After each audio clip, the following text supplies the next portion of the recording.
With this being my first mountain bikepacking trip, I was curious to see how I'd respond again to the rugged Sierra Nevada mountains and what important lesson I'd take from this adventure that would transcend the trip itself. This uphill never ends on this trail. I think a bear came in a couple times. I haven't seen water since 30 miles ago, 20 miles ago. Ah!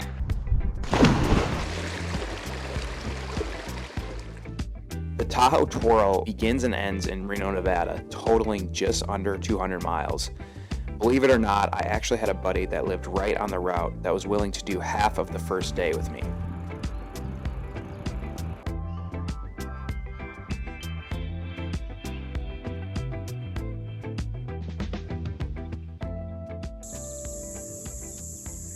Not a racetrack, Ozzy.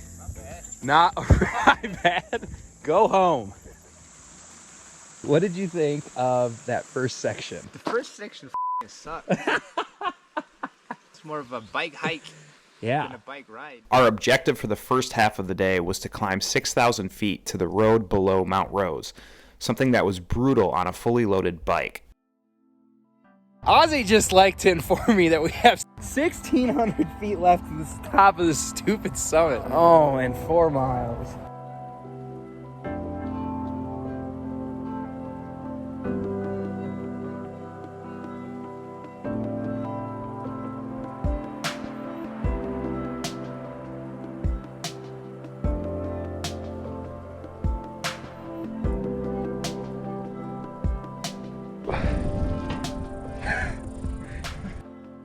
We're losing Ozzy. What a guy. Be safe. You be safe. You be safe. I know. You got 3 days left. Yeah. Losing a good partner is never fun, but I knew I had the fabled Flume Trail and views of Lake Tahoe not too far away.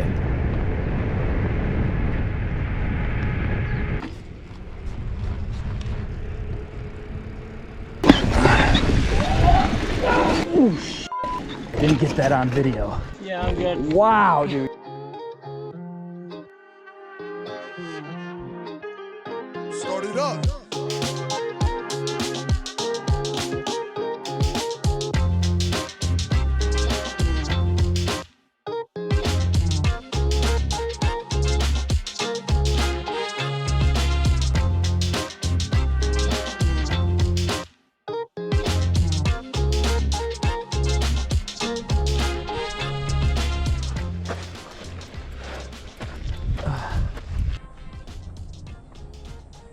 We gotta go at least a minute.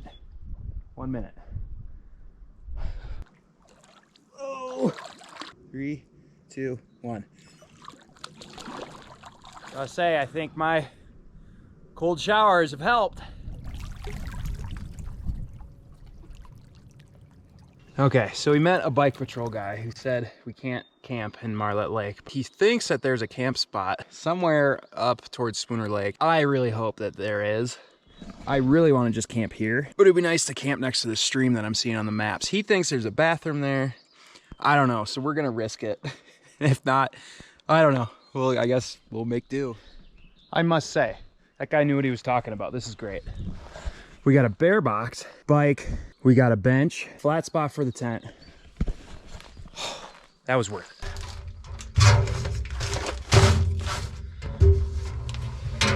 Figured out I did not bring a gas container for my meals, so I can't boil water. So this is what I'm doing. Put water in the dehydrated meal, putting it in the sun, hopefully warms up a little bit. I don't know.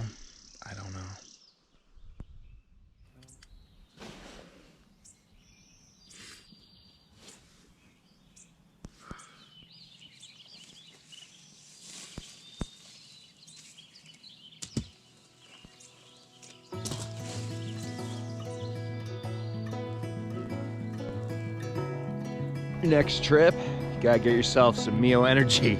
That thing slaps. Amazing. That's my caffeine. No coffee. Not that I could boil coffee anyway, because I don't have my gas can.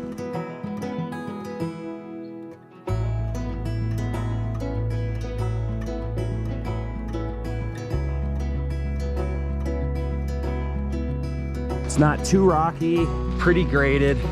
I actually feel really at home now on this trail. This is really nice, so I'm hoping this lasts for a while.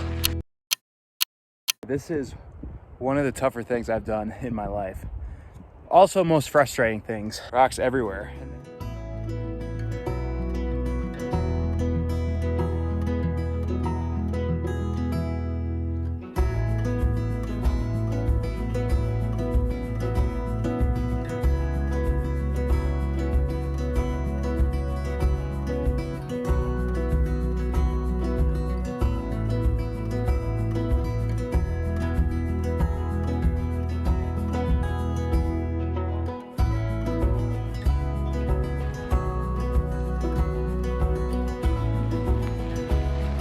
I just ate it for the first time mountain biking.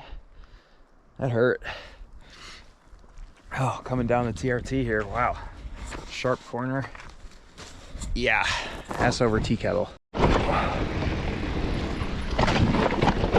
Boy, this is pretty technical, man.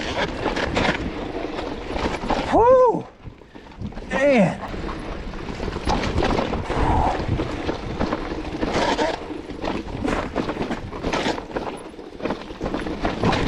I can tell I'm in the Sierra because there's rocks everywhere and it's super hard trail to travel on. This is the most technical downhill I've ever done. Super hard, tight spaces. It's fun because I'm getting technical practice, but I thought this was gonna be an easy downhill. That's the theme with the Sierra.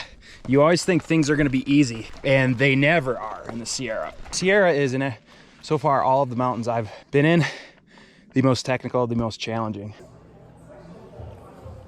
We have one of the biggest climbs coming up right now. It's the hottest day of the week. You get to Star Lake, 10 miles. See how it goes.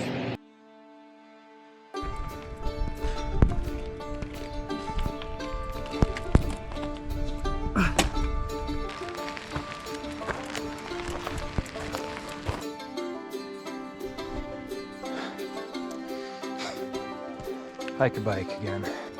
Gotta say, old Ryan Van Duzer made this look way, way easy.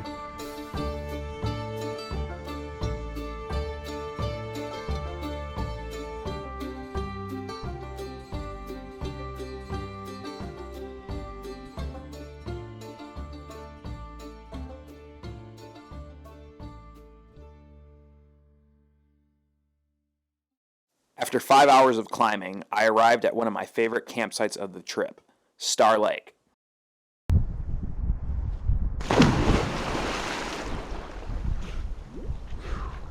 Woo!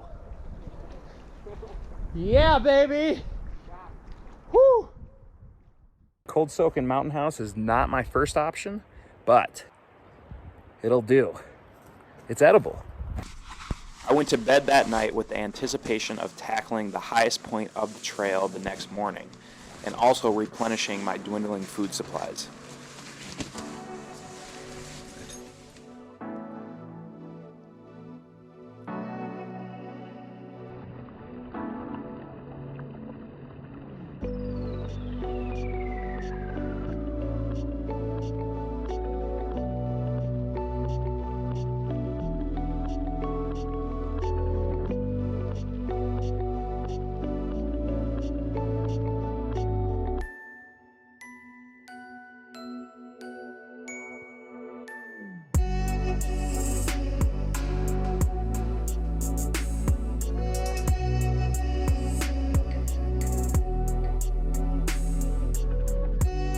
Coming into South Lake Tahoe, I rode through what has become all too familiar to residents of the West.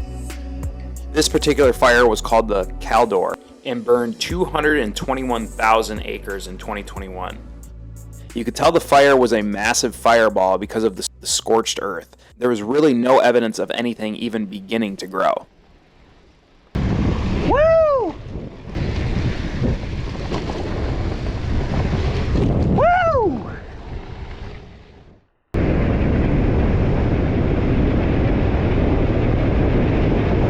Pray that that is there when I return. This is the only time you'll see me do this.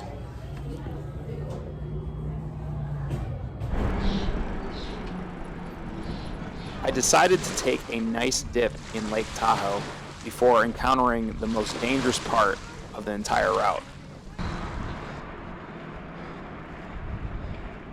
Not gonna lie, I'm trying to summon the courage to keep going on this highway. There is not much of a shoulder at all, and I have many miles left of this. I got that thing turned on when I'm going. Definitely the most dangerous part of the trip.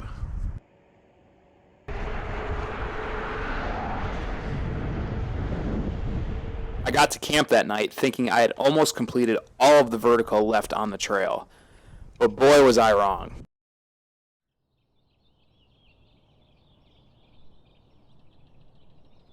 One of the things I couldn't help but notice was the paradox between me and the residents of the tourist towns this route passes through. Here I was, essentially homeless and dirty, passing people comfortably sleeping in their multi-million-dollar lakefront homes.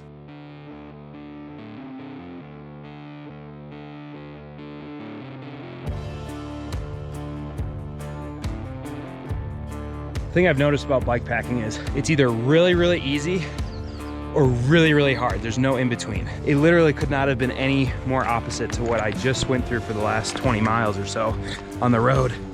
And now I'm back to kind of pushing my bike, sucking air, and just fighting for a mile.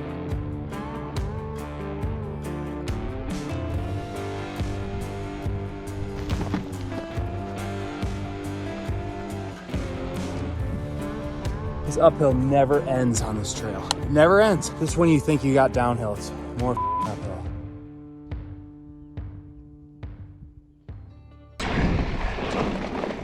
I am out of water, and we still have about 6 miles left.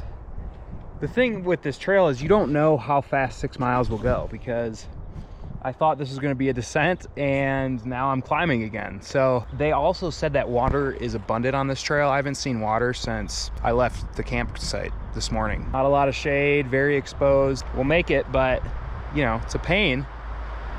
It's how this stuff works though. Doing things solo has many benefits, but one of the biggest drawbacks is that the lows you experience are way lower. It's something I'm trying to work on in all of my future adventures. I thought that thing was fake. To celebrate the last day on trail, I treated myself and I bought the Idahoan potatoes back.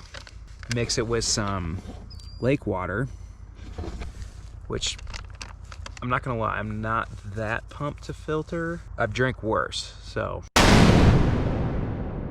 Let's do a recap of the things I've lost so far. I have lost one drone battery, my head shield, I don't know, neck shield, which is why I've been wearing a hood. Anybody that wears a hood like that all day, they aren't doing it because it works and because it's practical, it's because of style. It's super hot. You sweat 3 times more than you would normally, and I really miss my neck shield. I went to bed that night not realizing that the trail had one more surprise for me.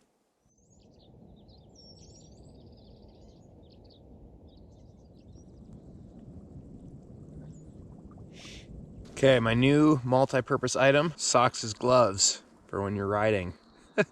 Only time I've used them the whole trip.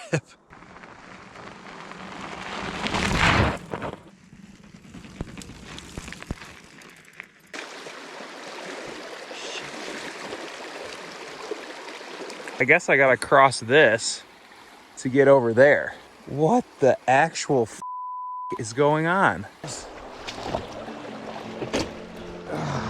Just when you think you have a route figured out, it will always humble you. Ah!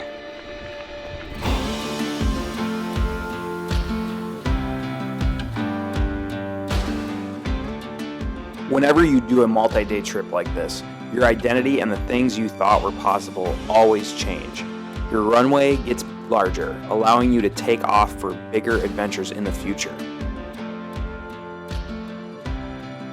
One thing I took from this trip was the inspiration to make my bike my main form of transportation around the town I live. Once you bike 200 miles through the Sierra Nevada, riding to your work on a paved road becomes a lot easier.